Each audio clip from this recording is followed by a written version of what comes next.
Alhamdulillahirabbil alamin. Wassalatu wassalamu ala asyrafil anbiya'i wal mursalin sayyidina wa habibina wa qudwatina wa syafi'ina Muhammadin wa ala alihi wa ashabihi wa tabi'in wa tabi'in wa man tabi'ahum bi ihsan ila yaumiddin. Tsumma amma ba'd. Masyarul muslimin, jamaah salat maghrib, Bapak Ibu sekalian, rekan-rekan yang dimuliakan Allah Subhanahu wa taala.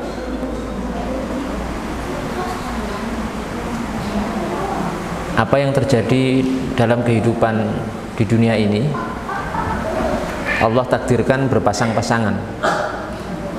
Ada kesehatan, ada sakit, ada kebahagiaan, juga ada apa? Kesedihan. Ada kaya, ada miskin, dan selanjutnya. Kalau kita sedang menghadapi perkara yang berkaitan dengan hal-hal yang menyenangkan, kebahagiaan, atau mungkin kesehatan, atau mungkin anugerah rezeki dan lain sebagainya, itu relatif lebih mudah bagi kita untuk menghadapinya.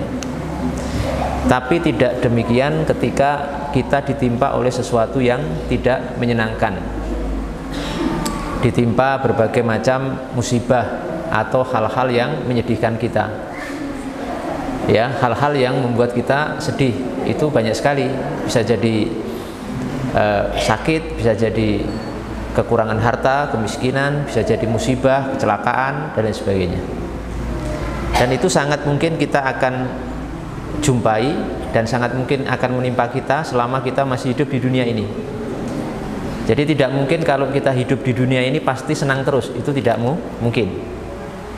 Tapi kalau sedih terus, saya kira juga tidak mungkin. Ada kalanya kita senang, bahagia, dan juga ada kalanya kita apa? Sedih. Itu satu hal yang sudah menjadi sunnatullah.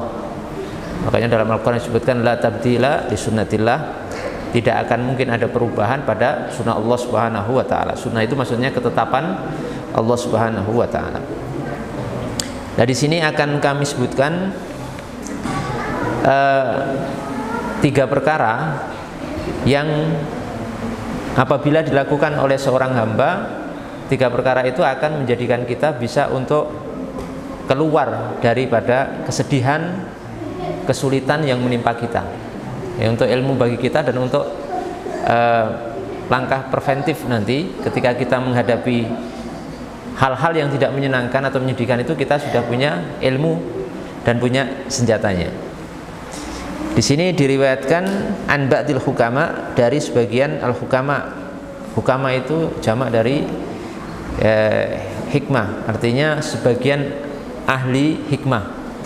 Ahli hikmah itu siapa? Attibaul qulub, para ulama yang konsentrasi untuk mengobati hati. Ya, ada ulama itu macam-macam, Pak. Ada ulama tauhid, konsentrasi akidah. Ada ulama fikih, fuqaha, konsentrasi masalah apa? Fikih, ibadah. Ada ulama yang khusus di misalkan al-qiraah, bacaan Al-Quran. Ada ulama yang konsentrasi di masalah hati, itu namanya ahlu al-hikmah, al-hukama. Tugas mereka ini adalah sebagai attibaul qulub, dokter-dokter hati yang menyembuhkan hati-hati yang sakit atau berpenyakit. Mereka mengatakan salah satu asya'a tufarriju al-ghasas. Ada 3 perkara yang akan tufarriju al-ghasas, akan membuka al-ghasas. Ghasas itu al-ghamum. Ya, menyingkap, menghilangkan al-ghamum. Ghamum itu kesedihan. Jadi nanti kalau kita suatu saat tertimpa kesedihan, hal-hal yang tidak menyenangkan, hal-hal yang membuat kita stres, galau, yang itu sangat mungkin, bahkan mungkin kita sering sedihnya atau bahagianya. Mungkin masih sering bahagia ya, tapi mungkin kita akan mengalami kesedihan. Satu saat mesti mengalami. Selama kita masih hidup, kita mungkin akan mengalami apa? kesedihan. Nah, kesedihan yang kita hadapi itu bisa dihilangkan dengan 3 perkara yang akan disebutkan di sini, Bapak Ibu sekalian. Apa itu? Yang pertama adalah zikrullah, dengan berzikir pada Allah Subhanahu wa taala. Jadi saat kita tertimpa kesedihan, tertimpa malapetaka, tertimpa hal-hal yang tidak menyenangkan, hendaknya kita berusaha untuk melawan dan menghilangkan kesedihan itu dengan berzikir kepada Allah Subhanahu wa taala. Karena dalam Al-Qur'an disebutkan ala bi dzikrillah apa? Tatmainul qulub. Ketahuilah bahwa dengan berzikir pada Allah Subhanahu wa taala itu hati kita akan apa? Tenang. Jadi kalau pas sedih itu jangan mencari pelarian hal-hal yang malah dilarang. Kadang kan ada orang ya tertimpa sedihan, musibah, tertimpa hal-hal yang tidak menyenangkan, itu larinya kepada maksiat. Ada yang minum, mabuk-mabukan, gitu. Dianggapnya mabuk itu bisa menghilangkan kesedihan. Ada yang mungkin tidak hanya mabuk, misalkan bermaksiat lain, dengan berjudi misalkan, atau dengan berzina, bahkan sebagiannya sampai sampai bunuh diri. Ketika ditimpa musibah itu sampai apa? Bunuh diri. Dianggapnya itu sebagai solusi untuk menghilangkan kesedihan yang menimpa dia. Jadi solusinya itu mereka mengambil semakin jauh pada Allah, atau melakukan hal yang diharamkan Allah, ya, Subhanahu wa ta'ala. Padahal obat dari kesedihan itu adalah dengan berzikir pada Allah Subhanahu wa ta'ala. Ketika misalkan kita sakit, kita ditimpa, kok rezeki saya kok sulit, ya kok banyak masalah, ya tiap hari masuk terus masalah-masalah, coba berzikir. Kemungkinan hati kita sedang lalai itu, hati kita sedang ghaflah, sedang jauh dari Allah Subhanahu wa ta'ala, kurang zikir, sehingga menyebabkan seperti itu kondisinya. Kalau kita banyak zikir, itu insya Allah hati kita tenang. Kalau nggak tenang, ketika ditimpa seperti itu, kemungkinan pas itu kita sedang apa? Ghaflah, ghafil, sedang lalai.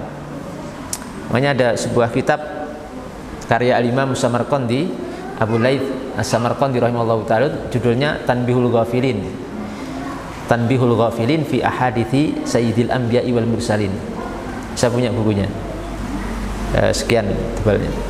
Tanbihul Ghafilin, mengingatkan orang yang sedang lalai. Fi ahadithi Sayyidil Anbiya' wal Mursalin, melalui hadis-hadis Nabi SAW yang merupakan Sayyidil Anbiya', penghulunya para nabi dan para rasul. Coba kalau yang bisa bahasa Arab bisa baca itu. Saya kurang tahu apakah sudah diterjemah atau belum, tapi itu sangat bagus untuk hal ini, ya, untuk mengingatkan kita kepada Allah Subhanahu wa ta'ala. Zikir di sini artinya yang paling ideal itu melafadzkan kalimat-kalimat zikir diiringi dengan meresapi dalam hati makna zikir itu yang paling utama. Misalkan mengucapkan subhanallah, subhanallah, subhanallah, lisannya mengucapkan subhanallah, tapi hatinya meresapi makna itu, Pak. Makanya ngeten, dulu pernah saya sampaikan di sini, zikir itu kalau kita lafadzkan supaya kita dapat pahala itu kita harus mengerti makna, minimal makna global dari zikir itu. Kalau nggak tahu maknanya nggak dapat pahala. Beda dengan Quran. Kalau jenengan baca Quran tanpa ngerti maknanya sekalipun tetap dapat pahala. Itu Quran. Kalau zikir nggak bisa. Jadi jenengan mengucapkan subhanallah itu harus minimal tahu maknanya lah. Makna, nggak mana detailnya, tapi makna globalnya itu apa? Subhanallah itu maha suci apa? Allah. Kalau Allahu Akbar artinya apa? Allah maha besar. Kalau alhamdulillah, segala puji bagi Allah Subhanahu wa ta'ala. Itu harus tahu supaya kita mendapatkan apa? Pahala dari zikir kita. Ya, kita ucapkan itu. Pertama kita lafadzkan dengan lisan, terus kita resapi maknanya dalam hati kita. Kita ngerti, mengalirkan makna itu dalam hati kita. Misalkan kita sedang melafadzkan Allahu Akbar, Allah Maha Besar, kita resapi hati kita bahwasanya Allah Subhanahu wa taala itu zat yang maha besar, Allah yang maha kuasa, ya, yang tidak ada tandingnya. Ya, kita resapi itu dalam hati kita. Kita itu lemah, kecil, nggak berdaya. Ya, Allah itu maha berbuat apapun. Kalau Allah menghendaki kun, idza arada syai'an fayaqulu lahu kun fayakun. Allah itu kalau menghendaki sesuatu cukup mengatakan kun dan terjadi. Jadilah dan pasti jadi. Tidak ada yang tidak mungkin terjadi. Kalau Allah kehendaki pasti terjadi. Kalau tidak dikehendaki pasti tidak apa terjadi. Diresapi begitu. Jadi ada efek dalam hati kita. Ketika kita mengucapkan la haula wala quwata illa billah, misalkan kita mengucapkan astagfirullahaladzim. Kalau istighfar artinya apa? Astagfirullah artinya apa? Kami atau saya minta ampun kepada Allah Subhanahu wa taala. Nah, monggo Bapak Ibu sekalian, mungkin mas-masnya di sini yang ngajari sholat atau ngajari Quran itu paling tidak dikenalkan zikir-zikir penting dalam kehidupan sehari-hari yang biasa dibaca. Jangan hanya lafadznya tok, tapi maknanya ringkas gitu. Kalau untuk Bapak Ibu yang sudah sepuh mungkin detailnya nggak perlu, nah tambah mumet. Ringkasnya mohon, intinya apa toh itu? Zikir itu inti maknanya nopo gitu aja. Kalau jenengan la ilaha illallah, misalkan dalam hadis afdalu zikri la ilaha illallah. Zikir itu yang paling mulia kalimat apa? Kalimat tauhid, la ilaha illallah. Artinya apa? La ilaha illallah, tidak ada sesembahan kecuali siapa? Allah Subhanahu wa taala. Nah, ketika kita tertimpa hal-hal yang seperti ini, monggo kita memperbanyak zikir. La ilaha illallah. Misalkan 100 kali, misalkan 200 kali. Pas sedih niku malah zikir. Jangan mencari pelampiasan lain. Dijamin Bapak Ibu sekalian, ketika nanti kita itu tertimpa hal-hal yang menyedihkan dan hati kita berzikir pada Allah, lisan kita mengucapkan zikir itu, insya Allah kesedihan itu akan hilang. Dicoba saja nanti. Subhanallah atau istighfar, astagfirullah, astagfirullah, astagfirullah. Ya, sambil ngitung gini. Sambil ngitung gini. Bisa dengan jari, bisa dengan tasbih. Kalau saya biasanya kalau amalan rutin yang banyak, zikir banyak itu saya pakai tasbih karena ngitungnya enak. Baca la ilaha illallah sekian puluh kali, ratus kali, atau baca sholawat. Kemudian yang kedua, hal yang akan menghilangkan kesedihan seorang hamba adalah liqa'u auliyai, sering bertemu dengan para kekasih Allah Subhanahu wa taala. Liqa'u auliyai, sering bertemu dengan kekasih Allah Subhanahu wa taala. Orang-orang yang menjadi kekasih, menjadi hamba-hamba yang Allah cintai. Siapa? Aulia Allah itu siapa? Jelas orang beriman. Dalam Quran disebutkan kan bahwasanya walladzina amanu, ya orang-orang yang beriman itu apa? Auliyauhum, wali-wali, ya penolong mereka adalah Allah Subhanahu wa taala. Allah waliyul ladzina amanu. Allah itu wali, penolong orang-orang yang beriman. Wali Allah itu orang beriman pasti itu. Tapi dari orang beriman kan terlalu luas ya. Semua kan orang beriman itu banyak.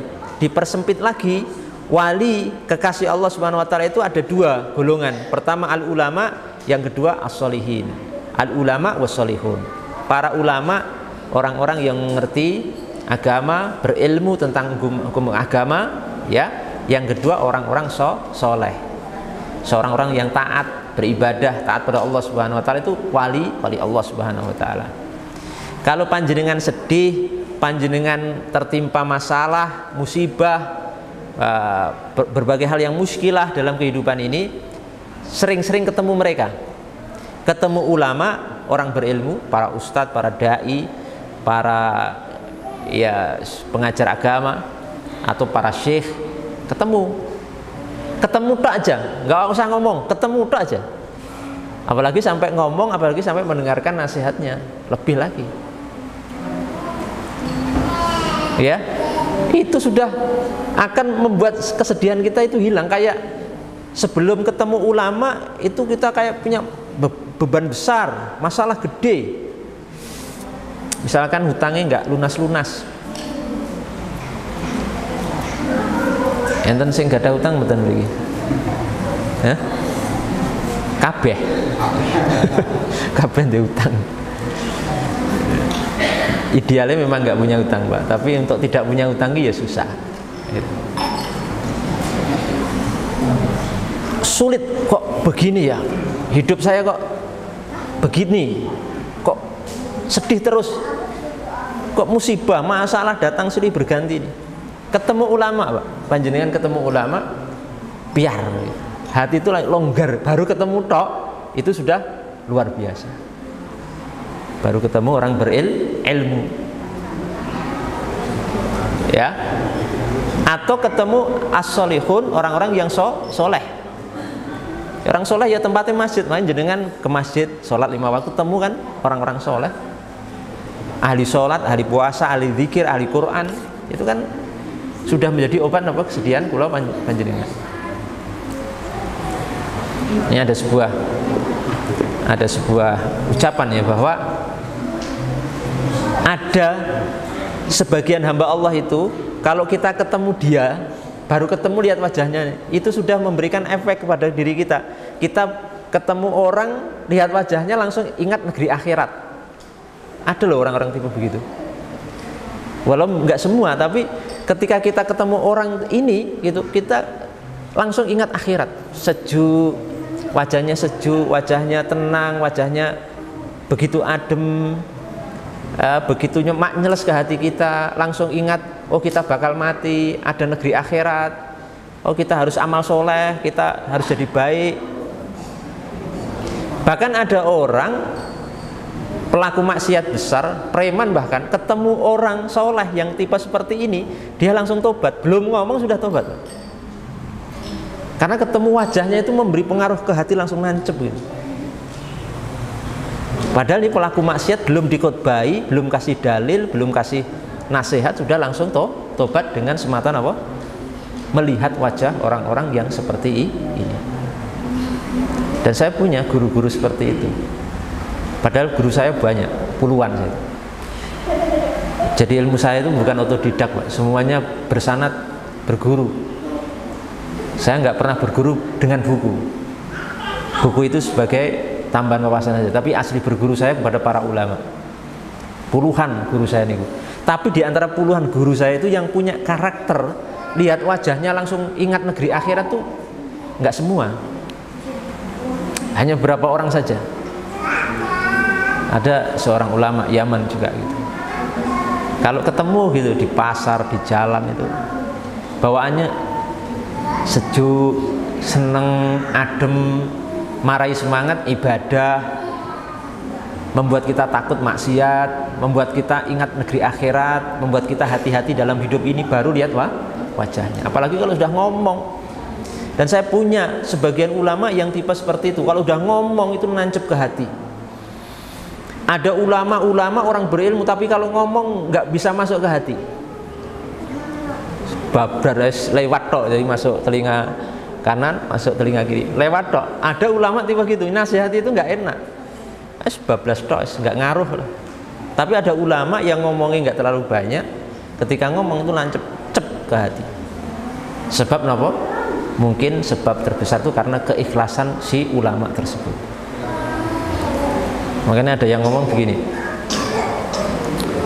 seorang guru itu semakin apa? Semakin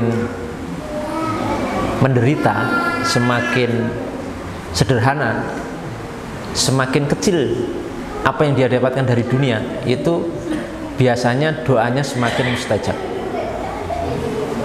Maksudnya ya tadi, Kan ustadz niku macam-macam gitu. Ada ustadz itu glamor, ya ada ustadz glamor. Glamor itu maksudnya kehidupannya mewah.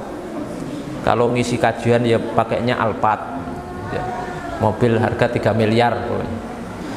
Kalau mampir hotel ya hotel bintang 5 sing semalam misalkan sampai 10 juta umpamanya. Itu ada yang makannya sekali makan hampir 15 juta, ada kan. Itu biasanya doanya nggak mustajab, Pak.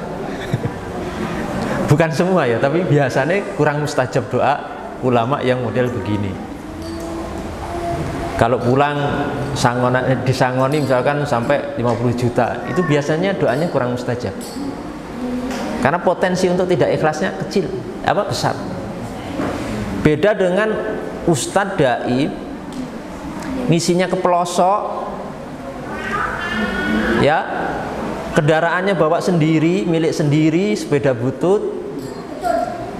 Kalau hujan kehujanan, kalau panas kepanasan, kalau bocor dorong sendiri. Sampai di tempat tidurnya cuma di masjid, pakai alas tikar. Kalau pulang nggak disangoni babar blas. Itu nek dongo, kalau doa mustajab insyaallah. Kenapa? Dia di puncak keikhlasan. Yang dicari itu pahala Allah. Sehingga potensi untuk tidak ikhlas itu kecil. Beda dengan jenis ustadz yang pertama tadi. Paham betul maksud ulan ini? Seperti itu. Makanya ada tipe orang-orang seperti itu, dilihat itu udah enak banget. Dan saya punya ulama-ulama seperti itu. Lihat nasihat ulama tuh banyak tapi garing.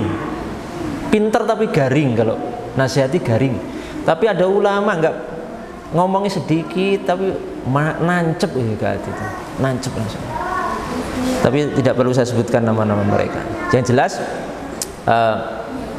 yang kedua ini, kalau kita sedih, kalau kita tertimpa banyak masalah, itu segera untuk mengunjungi, bertemu para ulama, untuk bertemu dengan para solihin, yang insya Allah dengan itu kita akan terbebas dari kesedihan kita.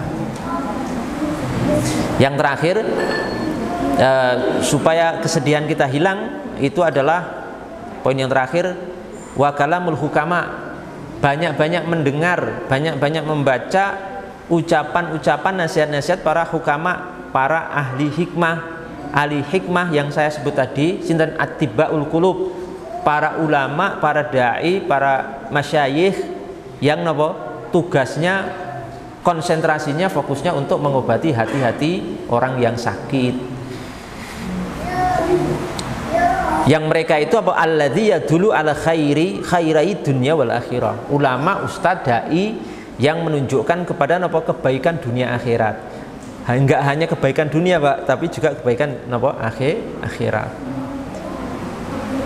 Dijamin insya Allah sedih apapun yang menimpa kita, insya Allah akan hilang kesedihan ini kalau jenengan mengikuti ini. Makanya pentingnya pengajian. Kemarin di beberapa tempat saya ngisi niku, saya kasih motivasi. Masjid niku jangan sampai tidak ada pengajian rutinnya. Tak kasih motivasi ngoten. Untuk apa kasih masjid sampai sekian ratus juta? Saya mengunjungi beberapa masjid. Ada masjid itu sekali Jumatan tuh kota infaknya sekali Jumatan gitu, itu ada sampai 7 juta, sampai ada yang 15 juta per Jumat itu. Terus tak iseng-iseng tak cari informasi saldonya berapa. Ada yang 150 sampai 200 juta. Tapi sepi. Masjidnya cuma untuk sholat tok. Nggak ada pengajian, nggak ada kegiatan ilmiah. Rugi itu. Untuk apa dana seperti itu? Masyarakatnya nggak pernah dibina, nggak ngerti agama, nggak ngerti hukum-hukum agama, nggak dibersihkan hatinya dari berbagai macam penyakit. Tak kasih motivasi, coba diadakan. Itu kalam al-hukama. Salah satu bentuk mendengarkan kalam al-hukama adalah dengan lewat pengajian.